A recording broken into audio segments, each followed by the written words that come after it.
Hello everyone, welcome back to our channel Learn with Nishman. In last video, बच्चे we discussed about the investigation of non-cognizable offenses, right?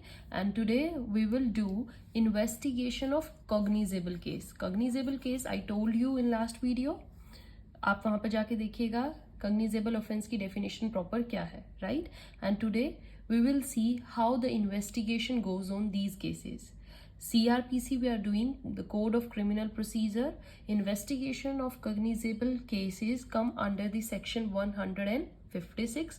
Along with this we will discuss what is complaint, right? Complaint is given under the definition clause section 2 subclause D, right? So first let's discuss complaint. Complaint को बच्चे जब आप पढ़ेंगे it means any allegation made orally or in writing to the magistrate with a view to his taking action under this code that some person whether known or unknown has committed an offense but doesn't include a police report, right?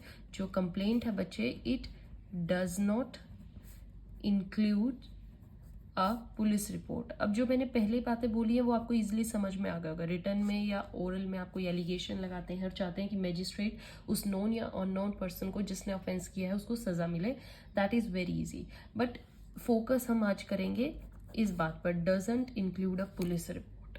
Okay, a report made by police officer. देखिए इसमें के आगे भी एक exception है. अगर police officer ने after investigation कोई पुलिस रिपोर्ट बनाई है और इन्वेस्टिगेशन के बाद नॉन कॉग्निजेबल ऑफेंस है, then it shall be a complaint. फिर वो कंप्लेंट बन जाएगी. ठीक है, तो ये हम होली नहीं लेते हैं, इसकी भी एक एक्सेप्शन है.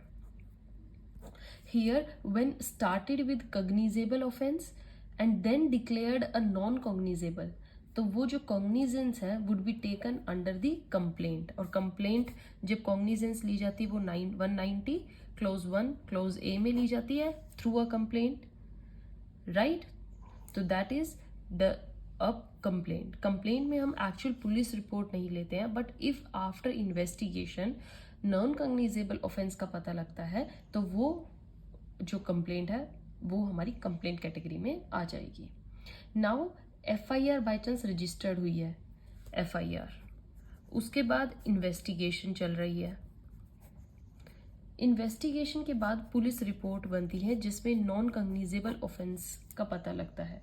अब ये नॉन कॉग्निजेबल ऑफेंस क्या बन जाएगा, हमारा कंप्लेंट हो जाएगी. और ये कंप्लेंट कॉग्निजेंस इसका किसके अंडर लिया जाएगा, 191A through a magistrate. Okay, why consider a deemed complaint. Question आता है why we consider a deemed complaint. देखिए फोल कंप्लेंट्स होती हैं by police officer because of personal enmity by harassing the accused. कई बार police भी अपनी personal एनिमिटी निकालने के लिए, हरास करने के लिए एक्यूज्ड को, तो वो फोल कंप्लेंट्स कर देती हैं. And then in the end it may change the nature. So in a complaint proceeding, accused won't be harassed. If he finds no such ground, then he might remove them under section 203. इसलिए direct police report को complaint के अंदर नहीं लिया जाता, right? Proper investigation के बाद अगर पता लगता है then we take it as a form of a complaint. Okay, so main object is to avoid any harassment. In the cases where police officer deems the case to be cognizable case and lodges FIR and conducts investigation but at the end submit a police report of non-cognizable, right? Report submit करते हैं of non-cognizable case. So the explanation to this section 2 clause D clearly declares that it will be considered to be a complaint and the police officer will deem to be a complainant. Complainant किसको बोलेंगे हम, फिर police officer complainant हो जाएगा. Yes, of course. Okay, so thus in the cases cognizance will be taken up by this section 190 as a complaint and not upon the police report. Police report पर नहीं ली जाती है. So the reason is that since it is a police officer who believed it to be cognizable and ultimately बाद में reveal करते हैं it to be non-cognizable, there are possibilities of foul play. And just to avoid that, it would be proper कि magistrate himself take complaint proceedings wherein scope of dismissal of complaint would be there.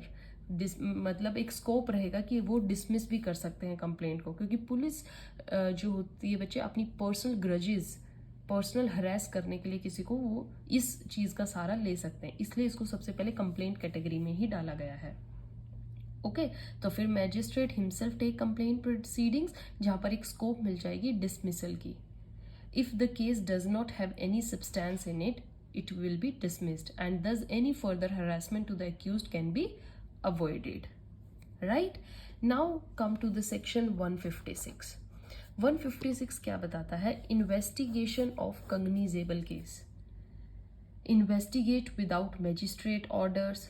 Local area देखना पड़ता है, power by area magistrate, या investigation any offense. Territorial jurisdiction of police officer is co-terminus with the jurisdiction of area magistrate. Right? Example देखिए, child abducted in Karnal. For example, Karnal से एक child abduct किया गया है. Okay, confined in, इसको confine कहाँ गया किया गया? Sonipat for 4 hours.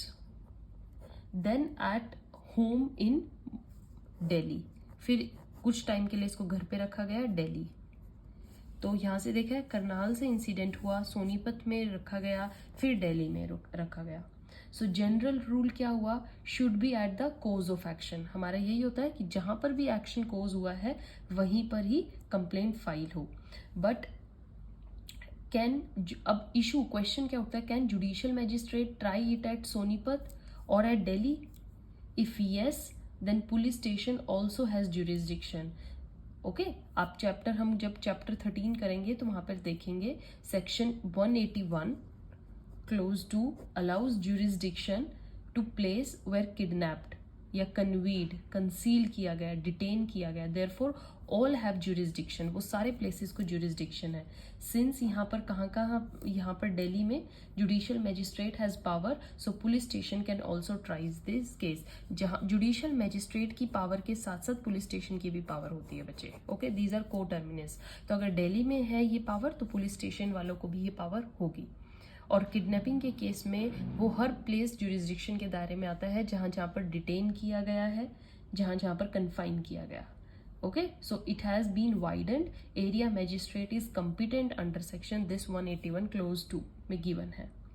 Suppose theft हुआ है तो theft कहाँ पर? Where cause of action took place and where the product is hidden, वो सब उसके jurisdiction के दायरे में आती हैं, उसके scope में आती हैं. Okay, now section 156(1) clause 1 क्या declare करता है? That in a cognizable case investigation can be done even without the order of magistrate. Right, without order हो सकती है. मैंने आपको बताया था सीरियस नेचर के हमारे ऑफेंसेस होते हैं तो इसमें मैजिस्ट्रेट के ऑर्डर की नीड नहीं होती है. The jurisdictional principles regarding what cognizable cases can be investigated by the police officer. The jurisdiction of the police officer is declared to be coterminous with the competency of area magistrate. I told you, police जो हमारे police officer होते हैं उनकी जो power होती है, jurisdiction power, वो को टर्मिनस होती है एरिया मैजिस्ट्रेट के according to try that particular case. Right, thus even if offence was not directly committed in the territory, जैसे यहाँ पर जो ऑफेंस था वो करनाल में कमिट हुआ, दिल्ली में नहीं कमिट हुआ था. राइट, इस टेरिटरी में नहीं हुआ था of that police station. But if there is some connection with that territory and it is found under section 177, जब हम चैप्टर करेंगे चैप्टर 13 उसमें देखेंगे 177 to 189. So the area magistrate of that police station can inquire or try the offense, then the said police officer can investigate that case also. Right, जैसे ये example अभी हमने kidnapping case किया है. Okay, so cognizable offense, in a cognizable case as per हमने कौन सा किया था, सेक्शन 2 क्लॉज सी में, there can be an arrest without warrant, you know, arrest without warrant. So in a cognizable case, it is mandatory for the police officer to lodge an FIR upon receiving an information or upon receiving an order of the magistrate, right? आपको FIR यहाँ पर compulsory lodge करनी पड़ेगी, ये police की duty है, right, either on receiving any complaint, या फिर उनको कोई ऑर्डर मिलता है 156 क्लोज 3 से, तो उनको करनी पड़ेगी. It is not essential in cognizable case that there shall be an order of magistrate, ये ज़रूरी नहीं है. Rather police officer himself also upon receiving information can lodge the FIR and investigate the case, खुद से भी वो investigate कर सकते हैं. The magistrate can order investigation only under section 156 clause 3, वहाँ पर मैजिस्ट्रेट्स की पावर है कि वो पुलिस को डायरेक्ट कर सकती हैं टू इन्वेस्टिगेट. कौन कौन से फॉलोइंग सर्कमस्टांसेस, कब कब है वो, if magistrate received a complaint और an information whereupon without taking cognizance he orders investigation. मतलब 156(3) में जब मैजिस्ट्रेट को कोई कंप्लेंट मिलती है, हम देखा था ना, डायरेक्ट मैजिस्ट्रेट को भी कर सकते हैं, या उनको किसी थर्ड पर्सन से अगर इंफॉर्मेशन मिली है मैजिस्ट्रेट को, तो मैजिस्ट्रेट डायरेक्ट पुलिस को खुद से कॉग्निजेंस ना लेकर पुलिस को बोल सकते हैं पहले इन्वेस्टिगेट करने के लिए. ओके. और कोई case, the police officer if refuse to take FIR upon which a complaint can be filed before magistrate, अगर पुलिस ने FIR नहीं लिखी है तो मैजिस्ट्रेट के पास जाती है वो complaint under section 156(3) and there upon magistrate में ईदर या तो खुद से कॉग्निजेंस ले सकते हैं और विदाउट टेकिंग सच कॉग्निजेंस वो फिर से पुलिस को बोल सकते हैं कि गो एंड इन्वेस्टिगेट. तो ये 2 केसेस होते हैं, ठीक है, जहां पर magistrate under section 156 clause 3 magistrates के पास पावर है कि वो पुलिस को बोले इन्वेस्टिगेट करने के लिए. But in other cases police himself have the duty to lodge an FIR and go for investigation, right बच्चे. So in a cognizable case police officers upon lodging the FIR can per se start investigation and no order of magistrate is required, वो खुद से भी investigation start कर सकते हैं suo motu. Okay. So there is no illegality in a cognizable case if the police officer investigating the case without the order of the magistrate, as he is per se empowered to investigate. Okay, खुद से भी investigate कर सकते हैं, ये तो duty है ही है. बट कई बार जैसे मैजिस्ट्रेट का मैंने आपको बताया, अगर उनके पास कंप्लेंट आ जाती है तो वो भी पुलिस ऑफिसर्स को बोलते हैं to go on investigation. On the point of lack of jurisdiction, अगर जुरिस्डिक्शन ही नहीं है, the expressive declaration in section 156 clause 2 makes it clear that even if police officer concerned didn't have the territorial jurisdiction to investigate, the legality of the investigation cannot be questioned. जो उन्होंने investigation की है उसकी legality question नहीं हो सकती है. For a non cognizable case, अगर नॉन कॉग्निजेबल केस होता, magistrate empowered to order investigation should have the competency to try. वहाँ पर यह था कि मैजिस्ट्रेट की सबसे बड़ी पावर थी कि कॉम्पिटेंसी उनकी होनी चाहिए, ठीक है, टू ट्राई या to commit the case for trial. Whereas cognizable case में magistrate empowered under section 156 clause 3 should be competent to take cognizance and not only try. सिर्फ ट्राई करने के लिए नहीं है, कॉग्निजेंस अगर उनको लेने का भी अधिकार है तो दैट्स इनफ. समझ में आया बच्चे. सो 156 क्लोज 3 ब्रॉडर है, इसका ब्रॉड व्यू है एज कंपेयर टू 155 का क्लोज 2. समझ में आया. आपको पता है सेक्शन 190 हमने डिस्कस किया है जिसमें police is empowered to take cognizance या magistrate is empowered to take cognizance. कब कब, अगर FIR फाइल की गई है पुलिस ने, या फिर इन्वेस्टिगेशन या upon police report. So if police officer rejects to file FIR, अगर पुलिस ऑफिसर FIR ही ना रिजेक्ट करे, लिखना रिजेक्ट कर दे, देन रिकोर्स टू, आप क्या कर सकते हो, you can go to superior police officer under section 154 clause 3, और you can go under section 156 clause 3 application, किसको, पुलिस ऑफिसर को लिख सकते हो टू FIR. आपके पास 200 में भी ऑप्शन है, कंप्लेंट किसको, पुलिस ऑफिसर. इफ रिफ्यूजेज, आप SP भी अगर रिफ्यूजेज कर दे, so didn't go to magistrate, complaint करिए मैजिस्ट्रेट को, then he can take cognizance of complaint, right. So this is the procedure. Once taken, अगर एक बार कंप्लेंट ली गई है देन नो रिकॉर्ड्स, फिर से आप नहीं कर सकते हैं कुछ भी.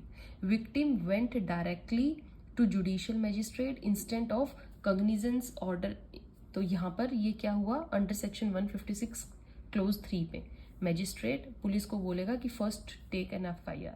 Judicial magistrate received information through some source and doesn't take cognizance, but order वो किस पे ऑर्डर कर सकता है, 156 क्लोज 3. मैंने बोला है कि अगर थर्ड पर्सन से भी कोई इंफॉर्मेशन आए they can tell the police to take an FIR. Right. So FIR का आपको कंसेप्ट समझ में आया है. हम एक बार क्या है बच्चे, once the investigation has started there is no upper limit to investigation provided in CRPC. Rather it is the discretion of police officer to continue the investigation as long as he deems fit. जब तक police officer को लगे कि investigation करनी जरूरी है वो तब तक कर सकते हैं, इसकी कोई अपर लिमिट नहीं है. However if there is an unreasonable and malafide delay, अगर मेलाफाइड डिले हो रहा है, अनरीजनेबल डिले है, तब you can move to high court and high court can interfere under section 482. 482 मैंने आपको बताया था inherent powers of high court. CRPC doesn't put a mandate upon the time taken for investigation. कोई mandate नहीं है कि आपको इन्वेस्टिगेशन इसी टाइम पीरियड के अंदर करनी है. जनरली 3 months होता है, but if there is delay, unnecessarily delay, high court can quash FIR or direct speed up your investigation.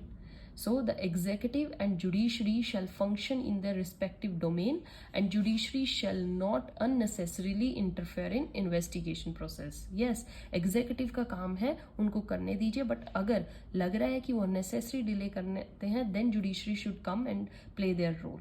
Once the investigation has started, it becomes the complete prerogative of police, right? That is executive की power है. Magistrate cannot interfere in between in order of proper investigation. Rather, for that an application shall be filed under section 482 to the high court. आपको high court में पहले application डालनी पड़ेगी कि police का काम जल्दी से करवाएं.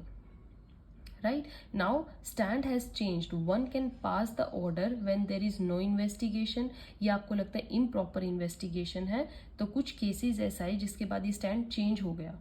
An order under section 156 clause 3 can be passed. Magistrate order दे सकते हैं under this to the police officer to go and investigate. पहले ऐसा नहीं था. Right. Even though section 156 clause 3 does not expressly provides, so the police officer upon receiving such order is duty bound to lodge the FIR and then to investigate. If he has taken up FIR, अगर investigation नहीं हो रही है then section 156 clause 3 में आप फिर से apply कर सकते हैं. तो आई होप अब आपको ये प्रोसेस समझ में आ रहा है. What is investigation of cognizable case, how it goes on, what are the power of magistrate, what is the power of police, what are their jurisdictional power, how high court can come and play their role, what is complaint, how the complaint is related with police report, what are the areas of scope of judicial magistrate and police station, police officers की क्या powers होती है, how they are को related. So this is all about section 156 and complaint. Wait for the now next video. In that we are going to discuss a very important concept, that is FIR. Okay, we will discuss in detail. Stay tuned for the next video. Till then, keep watching, keep sharing. Thank you.